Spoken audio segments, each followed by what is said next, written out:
Hola y bienvenidos a mi canal de YouTube una vez más. Hoy tenemos el caso de Christy Cornwell. Esta historia no está resuelta porque realmente no se puede resolver, en el sentido de que no se puede hacer nada. Y vamos a ver por qué en un rato. Sin embargo, creo que sabemos lo que pasó. Aunque voy a nombrar algunas teorías, probablemente la mayoría de ustedes esté de acuerdo en la misma. Antes de empezar, si quieren ver más videos como este, pueden ir ahí al like que está en pantalla para ver el resto de mis casos.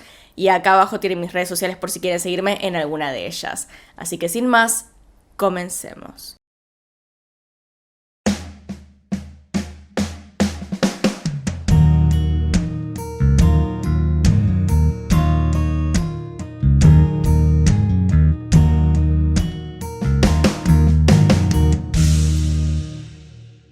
La mujer que están viendo ahora mismo era Christy Lee Cornwell, nacida el 20 de diciembre de 1970 en Hiawassee, Georgia, Estados Unidos. Christy era la mayor de dos hermanos, hijos de Joan y Harold Cornwell. La familia tenía en general una buena relación, por lo que sabemos. Eran unidos y Christy se llevaba muy bien con su hermano Richard. Habían crecido en una zona rural entre dos granjas familiares en Blairsville.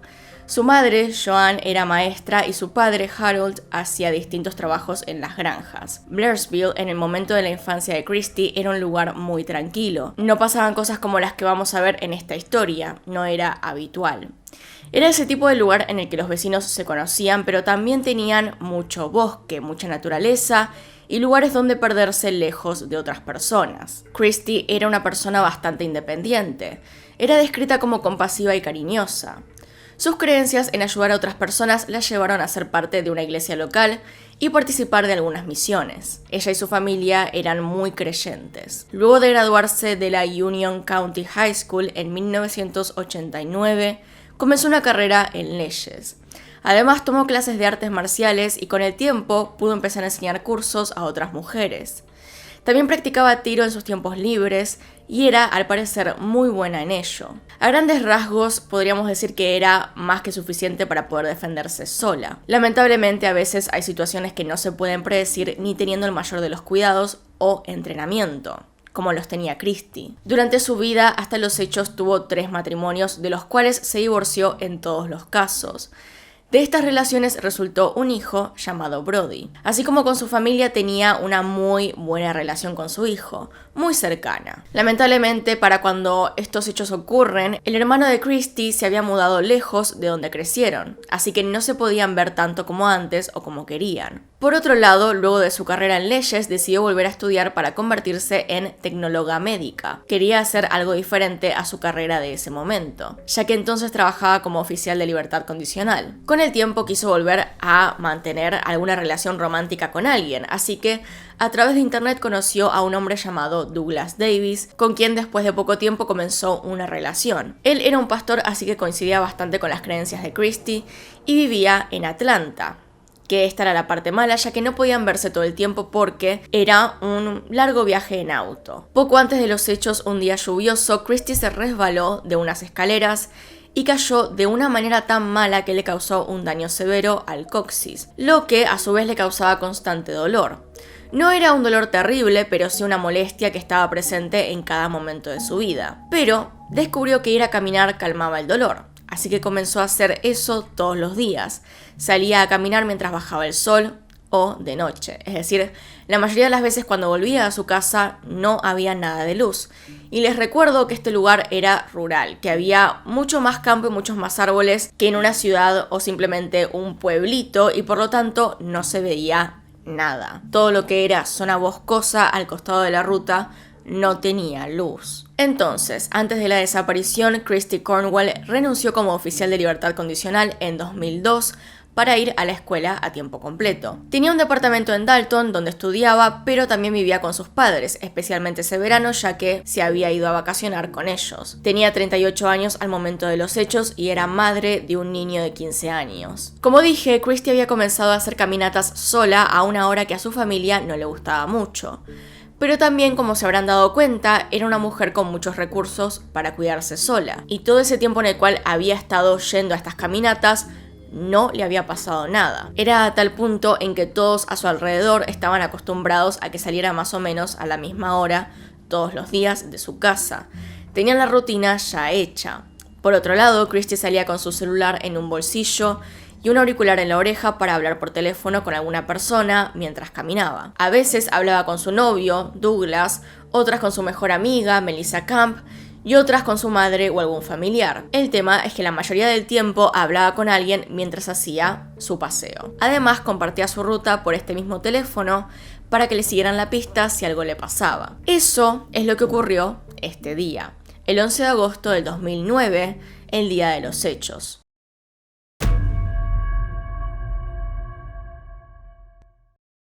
Christy volvió a salir de su casa para hacer su ruta habitual. Se despidió de su madre y nada parecía fuera de lo común. Lamentablemente, esa fue la última vez que Joan vería a su hija con vida. Christy iba caminando con su teléfono, esta vez hablando con Douglas, su novio. Todo estaba en orden hasta que de repente la conversación se detiene y Christy se agita. Hay ruidos de fondo, pero Douglas en ese instante no sabe qué está pasando, hasta que escucha gritar a Christy que no se la lleven. En ese momento ella describe que la estaban atando, gritaba y le decía a la persona que la intentaba secuestrar que tenía un hijo y que además había vivido en ese lugar toda su vida. Pero a esta persona no le importó, ya que de un momento a otro los gritos pararon y Douglas no escuchó nada más. Obviamente lo primero que hizo Douglas fue llamar a emergencias, pero eran emergencias de Atlanta. Tuvo que explicarles dónde se encontraba la situación. Le dieron un número para llamar que no era de emergencias, estuvo un buen rato intentando entender qué hacer, comunicarse con otra persona para ver si alguien podía ayudarlo, pero no hubo caso. De ahí decidió entonces llamar para pedir información y encontrar el número de la familia Cornwell para avisarles él mismo. Todo esto tardó un buen rato, lo que es tiempo importante a la hora de buscar un vehículo, tiempo que por supuesto nunca volvió. Douglas le dijo a la madre de Christy, quien atendió el teléfono, lo que había sucedido. Eran aproximadamente las 9:25 p.m. cuando Joanna recibió la llamada que decía que su hija, quien se había ido hace menos de una hora, había desaparecido. Se la habían llevado. No era algo fácil de creer o de entender. Fue recién después de toda esa movida que pudieron comunicarse con la policía y empezar la búsqueda, así como también las investigaciones. Harold y Joan salen casi inmediatamente después de llamar a la policía a buscar a su hija.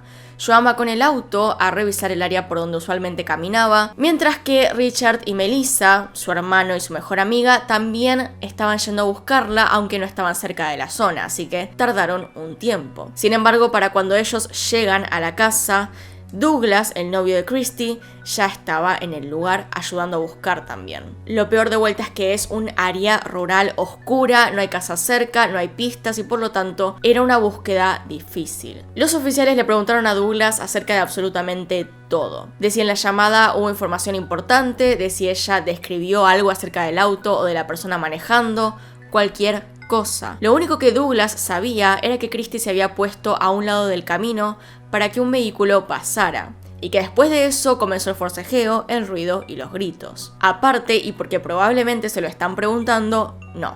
Douglas no podía hacer porque tenía una coartada comprobable, y sí estaba a una gran distancia de Christy como para ir, cometer el crimen, volver, todo eso. Christy no tenía tampoco a nadie en contra suyo o alguien que fuera peligroso, que la hubiese amenazado ni nada por el estilo, o al menos nadie que supieran. Por supuesto que aparte del novio actual había también 3 ex esposos que investigar, tal vez alguno de ellos estuviera en la zona, pero no, todos tenían coartadas sólidas. Lo único que quedaba era el anterior trabajo de Christy. Ella había sido una oficial de libertad condicional. ¿Y qué hacen los oficiales de este tipo? Son funcionarios designados para investigar, informar y supervisar la conducta de los delincuentes condenados en libertad condicional y o los liberados del encarcelamiento directamente. Por lo tanto, puede ser que tuviera algún enemigo formado de entre esas personas, alguien que le guardara rencor por alguna situación. El camino que usualmente hacía Christy pasaba al lado de una iglesia. La persona que cuidaba el lugar la veía a diario y el día de la desaparición hubo algo que le llamó la atención. Esa noche él y su hija vieron pasar a Christy, pero nunca ir de regreso. Lo que sí pudieron observar volviendo del mismo camino que hacía ella fue un SUV. Uno de esos autos tipo camioneta, o simplemente un vehículo utilitario. Este auto que no era conocido por ninguno de los dos y era un color claro o plateado. De nuevo, esto era de noche, así que no se veía muy bien, pero definitivamente era un color claro. Esto encima ocurre poco tiempo después de ver pasar a Christie. Unos días antes de que esto ocurriera, Douglas presenció algo clave con respecto a ese mismo auto.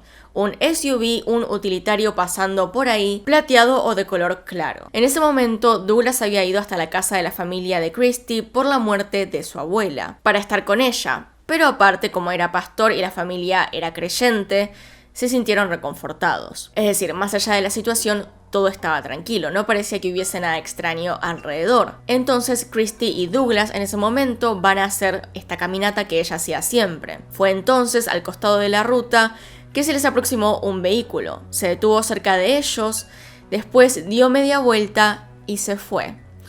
Claro que esto dicho así no causaría ninguna impresión, puede ser un poco raro, pero en el momento no pensaron nada anormal. El tema es que el vehículo era una SUV de color claro, otra de estas camionetas que hasta ese momento no habían podido identificar, lo que indicaría que de ser la misma camioneta estuvo siguiendo a Christie antes de llevársela. Es la misma noche en la que desaparece que su hermano Richard comienza la primera de sus muchas búsquedas. Estaba preparado con un arma por si encontraba a quien se la había llevado, y todo esto mientras la policía comenzaba una nueva búsqueda con más oficiales. Era urgente que se la buscara porque, como el auto estaba cerca de una frontera, podría pasar a otro estado y sería mucho más difícil todo el tema legal y todo el tema de comunicarse con otros oficiales. Increíblemente, cerca de la casa, Richard encuentra una de las sandalias que llevaba puestas ese día. Luego de esto, el resto de las pertenencias de Christie aparecieron a lo largo de Jones Creek Road, después de que llegara el equipo de la policía para buscar en este nuevo lugar. Todas las pertenencias aparecieron excepto su celular. Con los días, las búsquedas siguieron de todas las maneras posibles para intentar encontrar a Christie.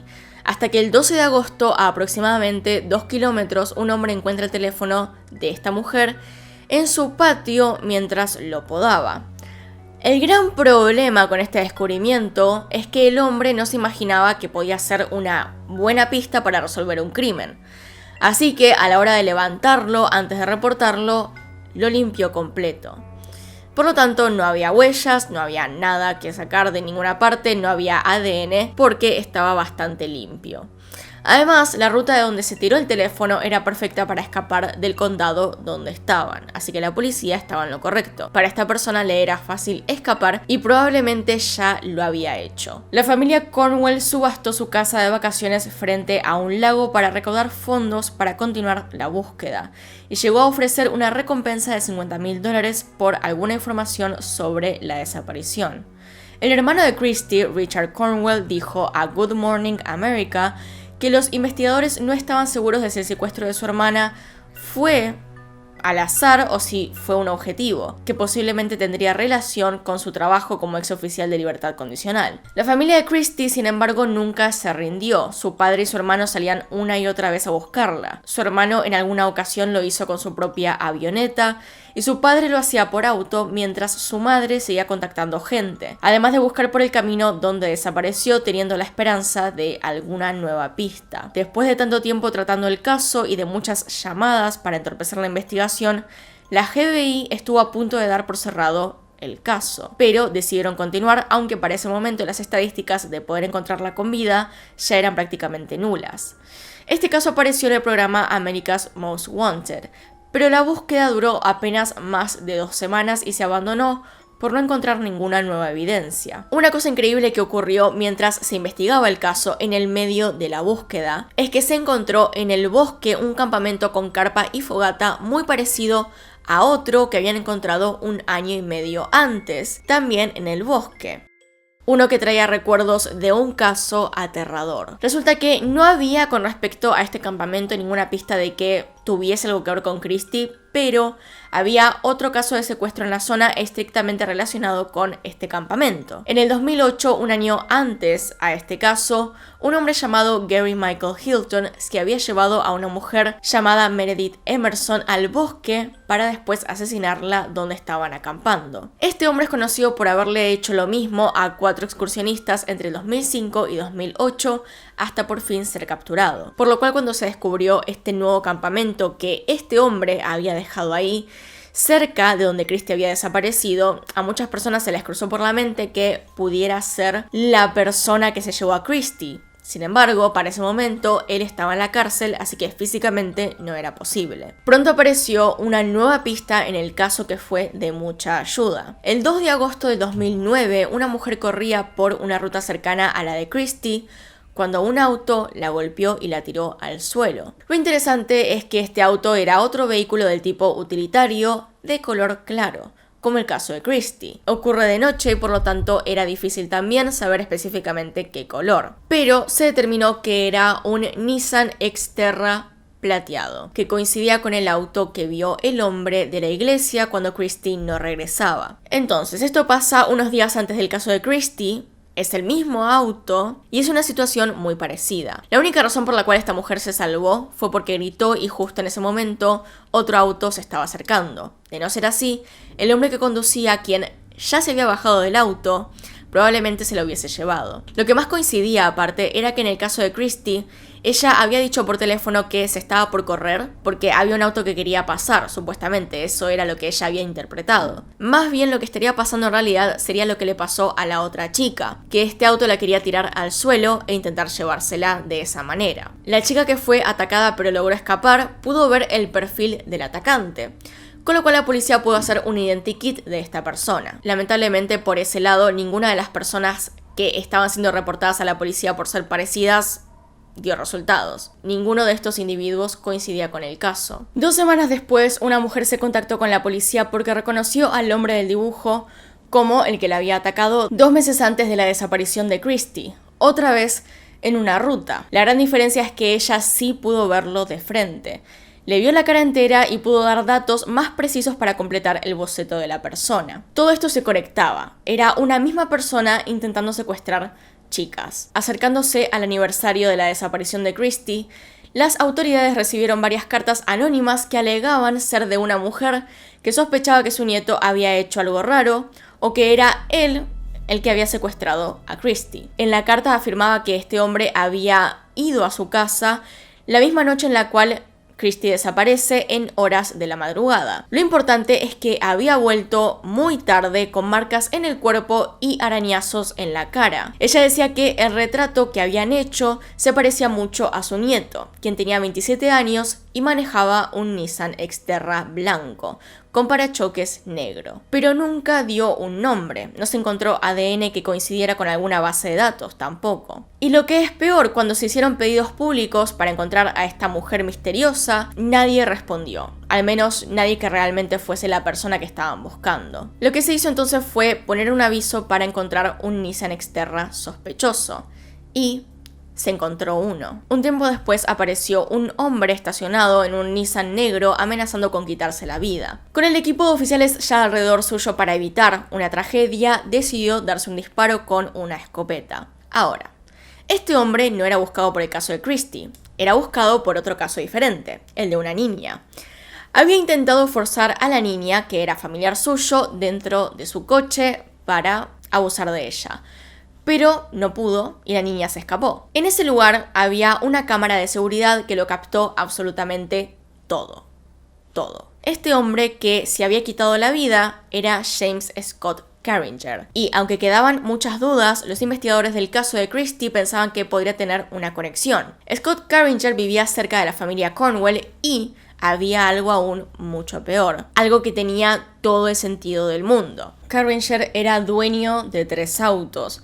Uno era el Nissan Xterra negro y los otros 2, otros 2 todoterrenos pero de colores claros. Lo que explicaría por qué la diferencia en los colores, pero las tremendas coincidencias en los hechos, ya que uno era blanco y el otro era plateado. Además, al plateado le había sacado el parachoques negro poco después del caso de Christie. Este auto, encima, se lo había regalado a su hijastro sin ninguna explicación. Aparte de esto, a veces, por días, por horas, por tal vez una semana, él apagaba su celular y se iba, sin decir nada a nadie. No hablaba acerca de a dónde ni con quién se iba, ni si se iba solo o cuánto tiempo estaría ausente. Pero aparte había dejado una nota de despedida, en la cual no nombraba nada acerca del caso.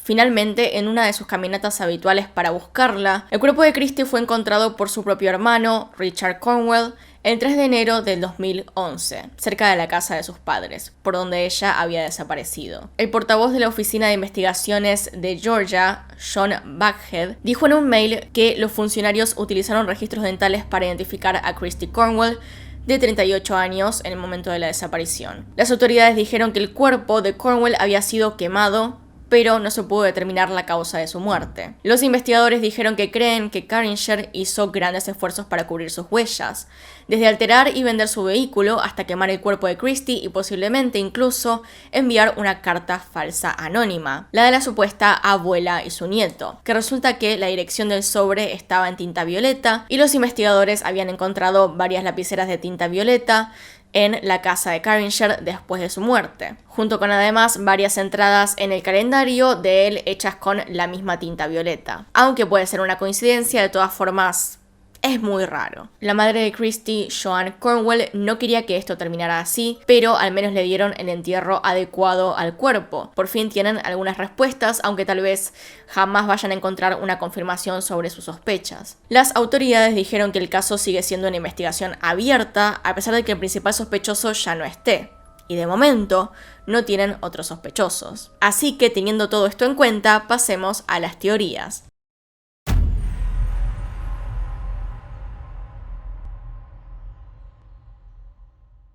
La primera teoría es que fue otra persona, alguien desconocido. Y lo principal que tengo para decir con respecto a esto es lo único que tengo que decir con respecto a esto, y es que apareció 2 años después de la desaparición, 1 año y medio más o menos, cerca de donde había desaparecido, cerca de la casa de sus padres. Ahora, de todos modos aparecieron solamente los huesos, lo que quiere decir que estaba en descomposición y por lo tanto pudo haber pasado mucho tiempo oculto en alguna parte, que tal vez el cuerpo estaba enterrado en algún lado y por eso después de un tiempo resurgió. Tal vez fue un animal el que participó justamente de que resurgieran los huesos. No lo sé. El tema es que apareció después de todo esto y tampoco sabemos si realmente fue Carringer, así que pudo haber sido otra persona. El tema es que no hay pistas de nada parecido. Es decir, ni siquiera podemos saber a partir de todo esto si fue alguien desconocido o si fue una persona cercana a ella, o a alguien que tuviese alguna vendetta en su contra. Pero entonces llega la segunda teoría, que es que haya sido Carringer, que si bien sí era un desconocido para ella, de todos modos estaba intentando secuestrar chicas activamente. Tenemos bastantes pistas de que él pudo haber sido. En primer lugar, los Nissan. Las camionetas estas todoterreno que tenía de varios colores, justamente, me parece, para que no sospechasen de él, para que nadie pudiese hacer la conexión, ya que si él salía a secuestrar gente con una camioneta de color claro, pero la gente lo veía con una camioneta negra, nadie iba a decir, oh, este hombre es el culpable. Además, los escapes, estos escapes que hacía de hasta una semana, en los que no decía a dónde se iba y encima desactivaba su celular, lo cual hizo muy difícil, imposible diría, conectarlo con el caso de Christie, ya que no había registros telefónicos, no había una señal que hubiese dado el celular de dónde estaba, la noche en la cual desaparece Christie. Además, vivía cerca y como pudimos ver, había intentado abusar de alguien. Aparte de todo, y por último, también está la lapicera violeta, estas lapiceras que tenía en la casa, que tenían la misma tinta usada en la carta anónima, lo cual sería para despistar. Así que bueno, díganme qué opinan ustedes. ¿Tienen alguna otra información que aportar? Déjenla abajo en los comentarios. Acá están los Patreons y los miembros del canal. Gracias por apoyarme a través de esos medios. Y sin nada más que decir, acá tienen un video nuevo, acá tienen un video recomendado. Se pueden suscribir haciendo clic en mi cara. Y nos vemos en otro video. Adiós.